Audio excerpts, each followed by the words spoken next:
It's Monday, 3 March. Welcome to the PDB Afternoon Bulletin. I'm Mike Baker, your eyes and ears on the world stage. All right, let's get briefed. First up, European leaders are scrambling to put together their own peace plans to end Russia's war in Ukraine following the well-publicized explosive meeting at the White House last Friday between President Trump and Ukrainian President Zelensky. Later in the show, Germany issues an extreme danger warning after another vehicular attack leaves at least 2 people dead and several others with serious injuries. But first, today's afternoon spotlight. Following last week's Oval Office dispute between U.S. President Trump and Ukrainian President Zelensky, European leaders are now working to create their own proposals for peace. On Monday, British Prime Minister Keir Starmer said there are several possible proposals for a ceasefire in Ukraine being discussed with NATO allies, though officials stressed that they would still need the support of the Trump administration to ultimately be effective. Starmer hosted an emergency summit of European leaders in London on Sunday, where the continent rallied around Zelensky and said the group had agreed to draw up a settlement plan to present to the U.S., and that's according to a report from Reuters. France is taking the lead on the efforts, proposing a 1-month-long ceasefire, an initial truce, that they hope can serve as a foundation for future peace talks with Russia. French President Emmanuel Macron said if an initial ceasefire period between Kyiv and Moscow held, a second phase would see the deployment of a European coalition of ground troops to Ukraine to serve as a deterrence against future Russian aggression. Now, it's worth noting that the Putin regime has repeatedly stated that they will not agree to any form of an EU peacekeeping mission being deployed inside Ukraine. At this time, only France and Britain have committed to sending troops to Ukraine in the event of a ceasefire, though they want the support of the U.S. to serve as what they call a backstop against Moscow. After the meeting on Sunday, the French foreign minister said, quote, "Such a truce on air, sea, and energy infrastructure would allow us to determine whether Russian President Volodymyr Putin is acting in good faith when he commits to a truce." He added, quote, "and that's when real peace negotiations could start." Despite the lofty goal, there have been no public endorsements of Macron's initial proposal from other European allies.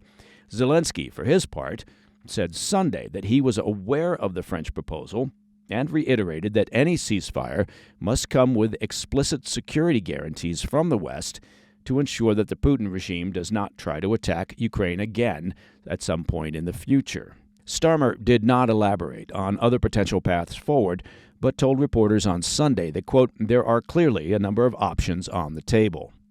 As we've mentioned previously on the PDB, European leaders were, shocked, amazed, and deeply concerned following the Oval Office dispute between Trump and Zelensky, which many privately said amounted to a betrayal of Ukraine by the Trump administration. One anonymous senior official told Reuters that Trump must decide whether he wants to, quote, "call himself a leader of the free world or leader of an extortion gang," end quote.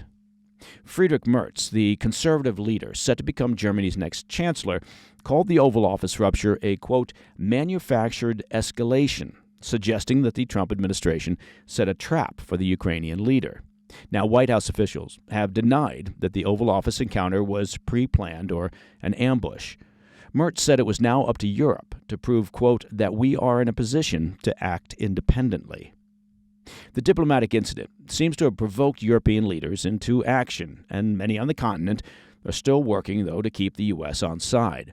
Peter Mandelson, Britain's ambassador to the U.S., called for a reset in U.S.-Ukrainian relations, conceding that Trump's peace initiative with Russia remains, quote, "the only show in town." Although at this stage, there are no details regarding the specifics of a peace plan, and thus far no indications that Putin has any intention of compromising on his hardline approach to Ukraine. The European Union will hold an emergency summit on Thursday to discuss collectively boosting spending on defense in order to show the Trump administration that the continent is up to the task of protecting itself. So, how is the U.S. reacting to these developments? Well, While Trump has not directly commented on the flurry of activity from European leaders over the weekend, White House National Security Advisor Mike Waltz said they were glad to see Europe stepping up to take the lead on the continent's security. He noted, however, that they must also aggressively increase their defensive spending so that they have the capabilities to follow through. As for a reset in relations with Ukraine, Waltz said, quote, "What we need to hear from President Zelensky is that he has regret for what happened, he's ready to sign this minerals deal, and that he's ready to engage in peace talks." Waltz continued, quote, "I don't think that's too much to ask. We're certainly looking to move forward in a positive way," end quote. Well, I suppose if you squint and you look at that comment sideways in the right light, you could interpret it as an indication that the White House hasn't completely shut the door on Ukraine. All right, up next, Germany suffers another car ramming attack, which left 2 dead and several others with serious injuries. I'll be right back. Germany has once again been rocked by a deadly car ramming incident after a driver plowed into a crowd in Mannheim, Germany, on Monday, killing at least 2 people and seriously injuring several others. Police swiftly arrested the suspect, but they've yet to formally explain the suspect's motivation. The driver, identified as a 40-year-old German from the nearby state of Rhineland-Palatinate, remains in custody. That's according to a German state interior minister. The deadly incident took place in the heart of Mannheim's downtown square. It's a bustling pedestrian zone packed with people around midday, many of whom were on their lunch breaks. According to CNN, a witness reported seeing a car speed into a crowd, followed almost immediately by screams. The square was particularly crowded due to the ongoing Rose Monday Carnival celebrations. That's a festival that precedes the beginning of Lent.